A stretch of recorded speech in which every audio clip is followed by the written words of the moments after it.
You're listening to Rocket Night. Are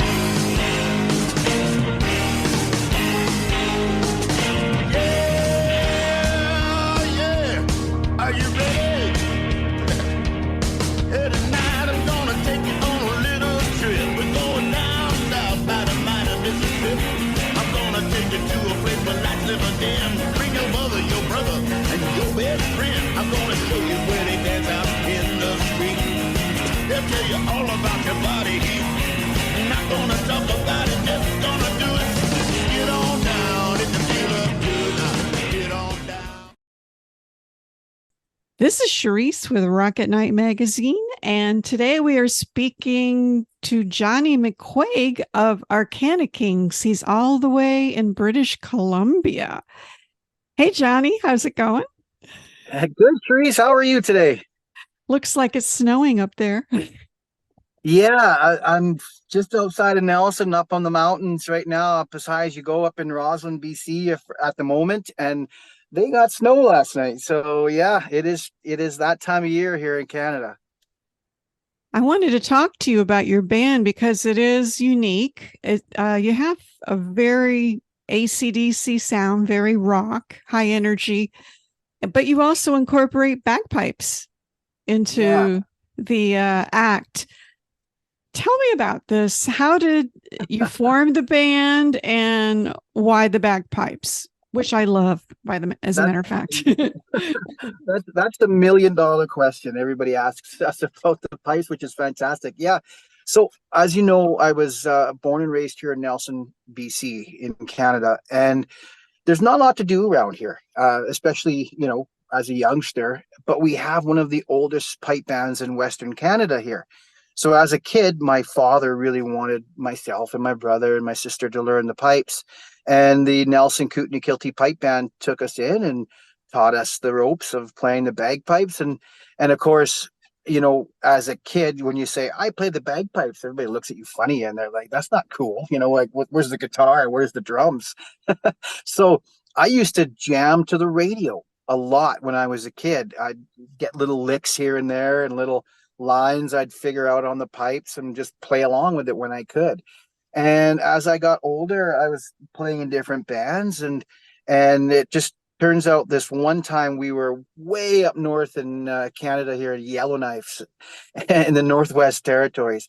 And that show was 3 to 4 weeks long when you'd go up there because it's so far to go, and you'd be there. You'd play Monday to Saturday every single night.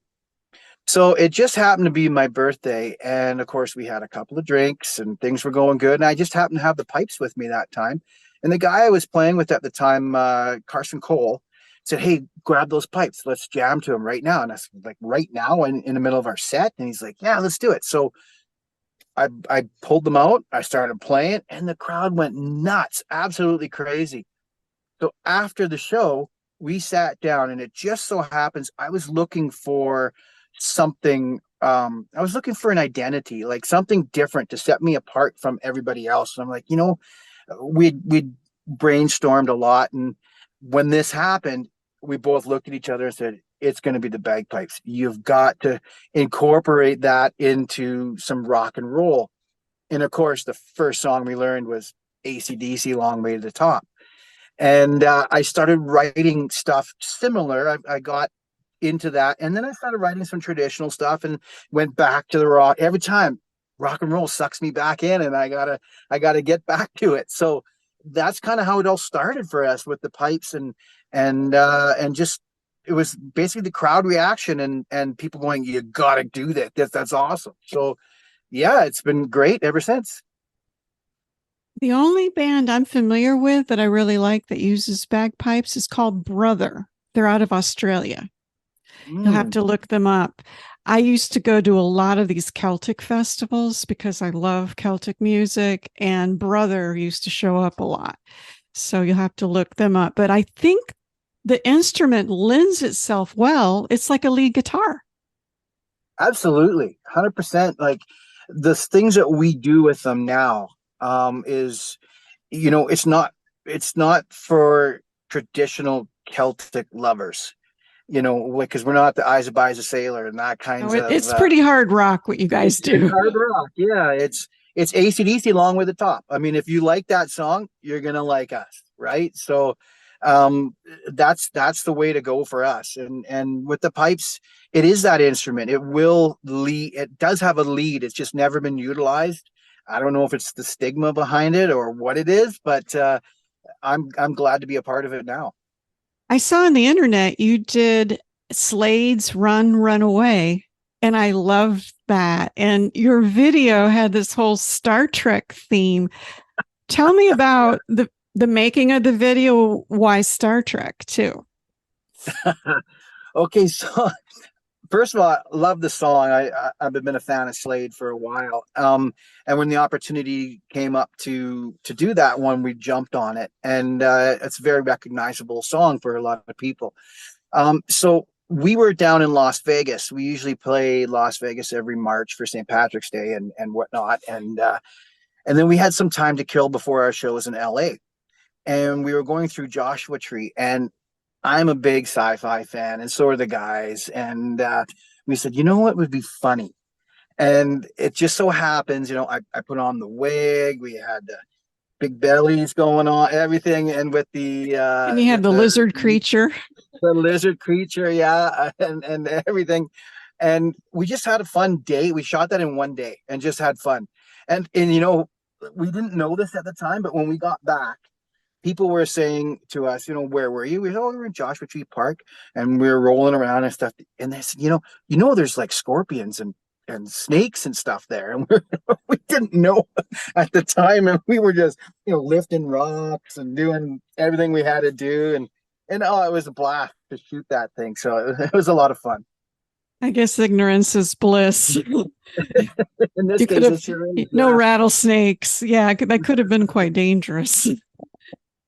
One thing I've noticed about your videos and a lot of the videos that come from Canada is the quality.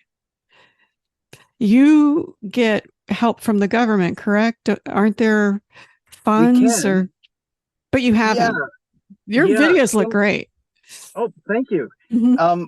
We can get help. Yes, there is a grant program here. It is really hard to access though, because there's so many people, trying, and of course, not everybody gets one. Right now, the government's mandates are a lot tougher than they ever have been, and I don't want to get into that sort of thing. It is what it is, but a lot of times we just pay for them out of our pockets or we shoot them ourselves. Kevin, our bass player, he's really great with coming up with ideas of, storyboarding and this kind of thing. And we all get together and say, okay, we got this. This is our budget. We need to rent cameras. We need to do this. We need to do that. Another way we went on a couple of our videos was a friend of ours plays with the band Default, Dave Benedict. He's the bass player from Default, and he was kind enough to shoot a couple of videos for us as well. And again, everything just comes out of our own pockets. A lot of times we save up for them. We tour relentlessly to get the money to do what we got to do, and we do what we got to do.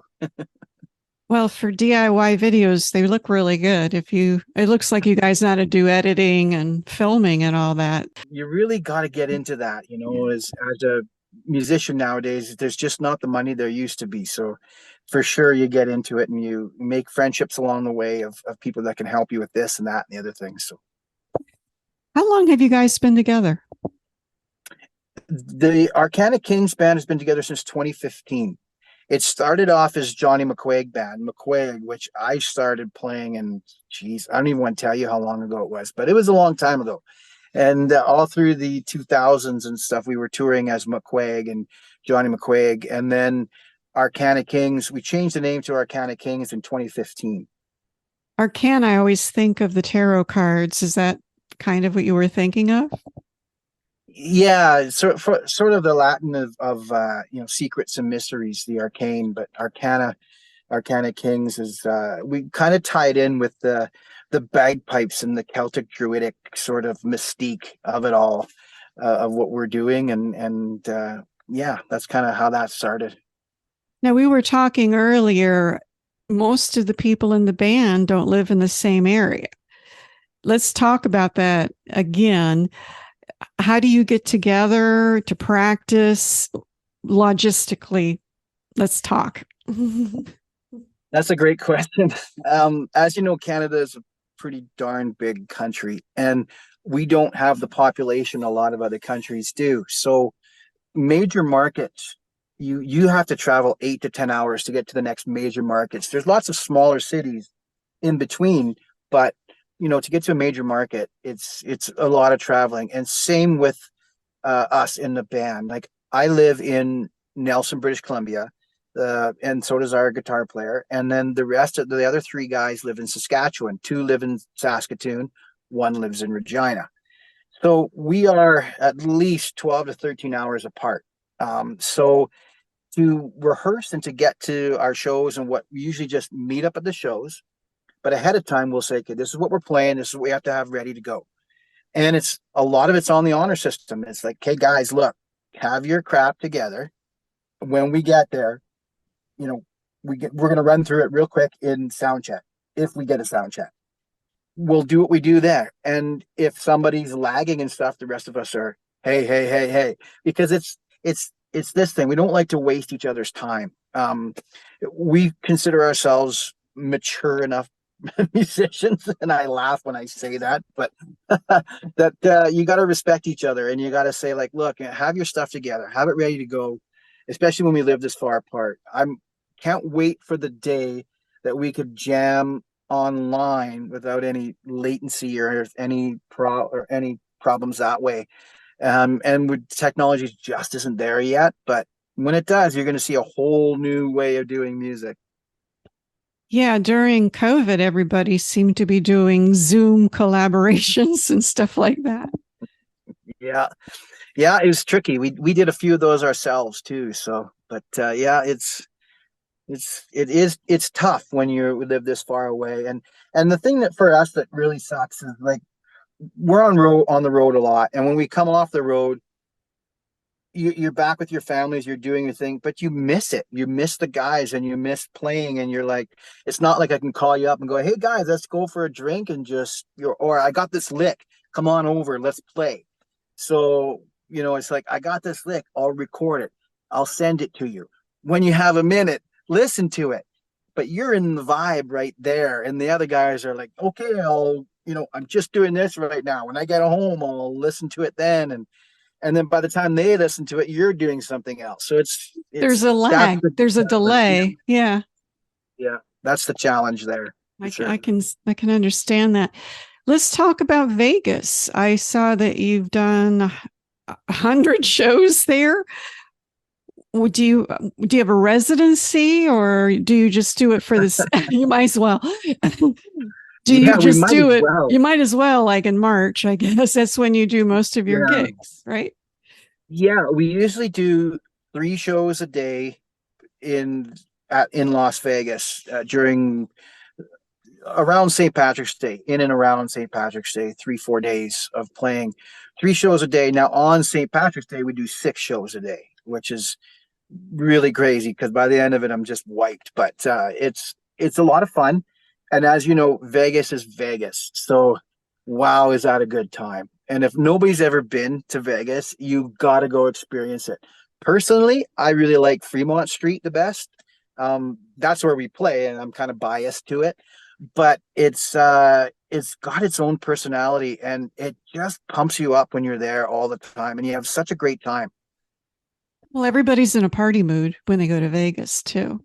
And you're like a party band too. I'm looking at the videos. Yeah, we like to have fun. That's for sure. It looks like you've gone to a lot of bike weeks too. I guess bikers have an affinity. Well, they like AC/DC kind of hard rock music, I guess. But why Bike Week? Well, I mean, Sturgis has been awesome for us as well. And that was something we were trying to get in for a few years. And when we finally did, everybody kind of turned and looked and went, what is this? Because of the bagpipes, again, those things are magical. They have their own way of reeling people in. And when I start playing right away, people stop and they turn and they watch. Now, For those of you who've never been to Sturgis, it's not the stereotypical, you know, rough and tough bike gangs and that kind of thing. It's a lot of recreational bikers there, and there's a lot of things to see there. So you're seeing people, in their 40s and 50s and with extremely crazy awesome bikes, and they're bike enthusiasts. They like to get out, they like to go for a ride, they like to do that stuff. And for us, we're lucky enough that they like us a lot. We put on a show for them, and they seem to really dig it, and we have a great time doing it. And the response is amazing for us. I don't know what it is, but the bikers here have embraced us, and we have embraced them as well. And it's a great relationship. You need to come to Bike Week in Daytona Beach. There's a big one there. Yeah, we've actually reached out. We're waiting to hear. It can be a process, but hey, if they're listening, get us to play. We'll come. Yeah, it's funny about Bike Week. It's pretty tame because a lot of these people are what I call weekend warriors. They have day jobs, but they drive the Harleys on the weekend, and Harleys are not cheap. No, they are not. Yeah, it's really a great group of people that are at these shows and at these bike. They love to be entertained. They love to see something different. They love to ride and get spiritual about their riding. And we fit right in with that. It's such a cool thing for us. Let's talk about your new single called Soldier On. What can you tell me about that? Yeah, so during COVID, as we call the dark times there, when everything shut down, we could tour. So, we wanted to maintain our presence online a lot. And it was very difficult to do because everybody was doing it. So online was like you were a pin drop in a sea of pins, I guess, or something like that. But anyways, we decided to reach out to a charity, and we were like, we want to raise some money for a charity, but not just any charity, something that means a lot to us. And Kevin, our bass player, he's ex-military. My sister is ex-military. Her family, her husband is ex-military. And at the time, my sister's husband was taking part in the Soldier On program here in Canada. And that's a program that helps soldiers that are battling with issues from seeing live action and missing arms or limbs, or have some mental problems and suffering from a lot of different things that they've gone through. And we thought to ourselves, this is a cause that we can get behind. And it's passion, and it's a passion for us because it means so much to us. It's not just, hey, let's pick a charity and let's do this. It's like we wanted to do something that meant something to it. So we got a hold of the Soldier On program here in Canada, and we said, hey, we would like to raise some money for you. And they said, okay, of course, for sure. So we sold some merch online, and we donated a portion of the proceeds for a couple of months that we sold online to the Soldier On program. And we got to know a lot of the administrative people there, and we became really good friends with them really quick. And they turned around and said, hey, could you write us a song? And of course, I was like, of course we will. We'd love to. So I actually had a song in the can that I had been working on, but I didn't have any lyrics for it yet. And I said to the people there, you know what would be great if we could get some participation here from soldiers of their feelings and their thoughts.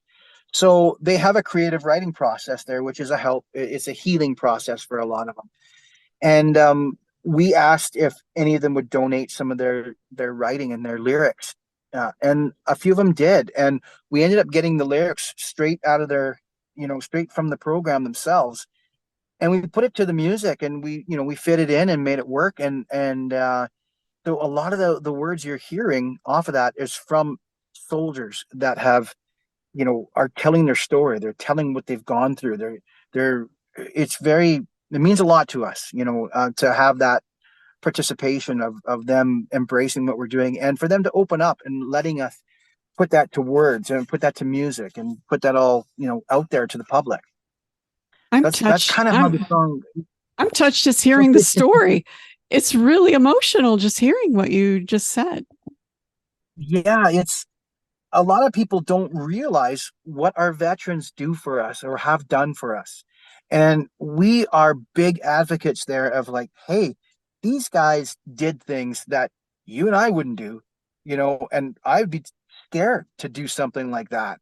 And they do it. They put their lives on the line for us all the time. And they need to be recognized. They need to be, thank you for your service, whoever you are, wherever your veteran, wherever the veterans are, wherever you guys are, and girls and guys, we want to say thank you so much for your service. Thank you for what you've done for us. Because if it wasn't for you, we wouldn't be playing music right now. We wouldn't have the freedom to tour. We wouldn't enjoy the things that we enjoy. So I cannot stress how important it is that we say thank you to these people for laying their lives down for us. How appropriate that we're speaking about this today because it's Veterans Day in the United States. This is the day that we celebrate. And I'm really touched that you took journaling from the soldiers, their own words, and made them into lyrics. It's authentic. It's really how they feel. It is. It's real. And we've always prided ourselves on when we write a song, it comes from somewhere. It's not just, I'm going to sit down and write a song today. It's, what am I writing about? Why am I writing this? It's meaningful. Song we've written, exactly. It means something. There's a story behind it. Every single song we've written comes from something, some feeling or some place or an experience. And with this one, it was natural. It was like, wow, this is what we were feeling, but even 5 times more. Thank you for letting us be a part of this. What was the reaction of the people that you were working with when they heard it? It was cool. They actually sent us a reaction video of the soldiers. Oh, wow. Is it on YouTube? Can we watch it? I believe so. Yeah. You should put it on YouTube if it isn't there. If it isn't, I have to get permission because of the nature. Some of them are very sensitive to this whole thing, but if it's not, I'll definitely look into getting permission to put it out there. But yeah, it was really cool for us to see that, and very touching. It made me stop in my tracks and just watch and just see what they were doing, what they thought. And it was cool. It's one of the highlights of my career for sure. That's quite a story. I don't know how you're going to top Soldier On now. I mean, do you have anything in the hopper that's that you're working on that can we've got lots. We've got lots that we're working on for sure. We've got a brand new song. We haven't released it yet, but we're really close. We're actually shooting a video coming up in the next couple of weeks for it. It's called Canistano, and that's about that one we send out to our musician friends. Anybody who's in a band, they'll get it right away. And it's all about playing in a very small town in northern Saskatchewan on a Wednesday night. And then the next night you're playing in front of, say, 5,000 people. But the next night you're playing in front of 10 people in a small town in northern Saskatchewan. And it's about touring, and it's about putting your soul and your love of music out there to do what you do. And just, not getting the recognition a lot of times, but at the same time, it's not about that. It's about playing music. So we always send it out to our musician friends. As a matter of fact, we played it at Sturgis, and we had a bunch of the bands come up to us afterwards and said, "We love this song. This is awesome. It means so much." And again, it was one of those moments for us. It was like, this is great. So we're going to be releasing it soon. I always admire a band that plays for 10 people like they're in an arena, because that's professionalism. There is no other way. Yeah. And you never know who one of those people might be, Well, and the band as well. And I just admire that because I've been to shows. Some of the best shows I've been to, nobody else was there. Isn't that the way? I Yeah. mean, we've played some of our best shows and there's like 20 people. I don't know what it is, but sometimes you just get into it so much and you're not worried about anything and you just leave Well, yourself. maybe because there's less pressure. You think that could be it? Maybe. I mean, hey, I love playing in front of a lot of people too, but sometimes those small shows are just intimate and you really make a connection to people and you leave the stage at the end of the night going, wow, was that fun? That was something else.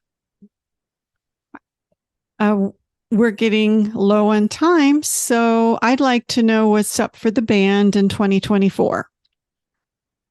Well, the sky's the limit for us right now. we're planning a big US tour right now. We're going to be hitting the West Coast and back to Las Vegas, back to Sturgis, down to Texas. We're going to be doing a lot there. We might have an opportunity to head over to Europe. We're not sure yet, but that's in the works as well. Working on a new album as well, some more videos, some more music. We're busy doing our thing. Well, I guess March will be really busy too, like you said. Would you happen to know any members of Flogging Molly? Because you would be the perfect warm-up band for them if they were to go on tour. I don't, but man, that would be so fun, wouldn't it? To go with those guys. That'd be amazing. They do a cruise too, usually around March. And I think Rumjacks play with them. All the different Celtic punk bands get together. And I think your genre would totally fit in. Oh, I would love to. That's great to know. I've never reached out to them, but that is something you've piqued my interest. Maybe there's an email. The leader of the band lives in Detroit. Oh, well, maybe we should talk. I can do some research for you, but man, you guys would be the perfect, to tag along with them. What a great time that sounds like. Wow. Somehow we need to get some of your songs in their hands. That would be really cool. So let's work on that. Yeah, let's do it. Let's work on that for 2024. Is there anything that you would like people to know about the band before we say goodbye? Yeah, if you ever see us, coming around or please come out and say hi, and not just come to the show, but come up and actually say hello. We love to meet people all the time. We love to talk, as you can tell by today. But we're very approachable, and we love playing music, and we would love to hear from everybody. So check out our stuff. Drop us a line. Go on Spotify. Check out our website. Check out all our stuff and say hi. Hey, I'm so and so from here. Can you come here and play? And chances are we will. So just keep in touch with us. Thanks a lot, Johnny, for being on Rocket Night podcast. I appreciate it. And keep in touch. And I'm going to look into the Flogging Molly thing.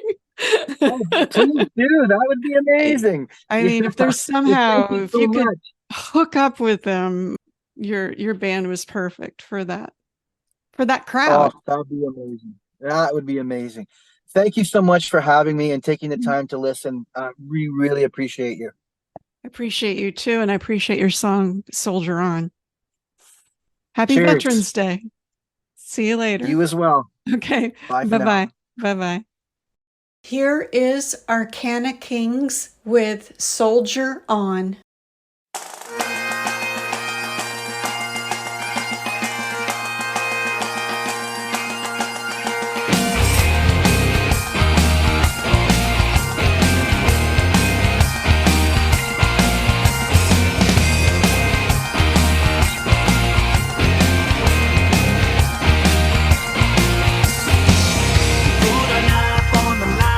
Strangers, do it all till our debts are paid.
You're listening to Rock at Night. The introductory song, Get On Down, is from blues artist Billy Bass Alford. Look for his music at ReverbNation.com.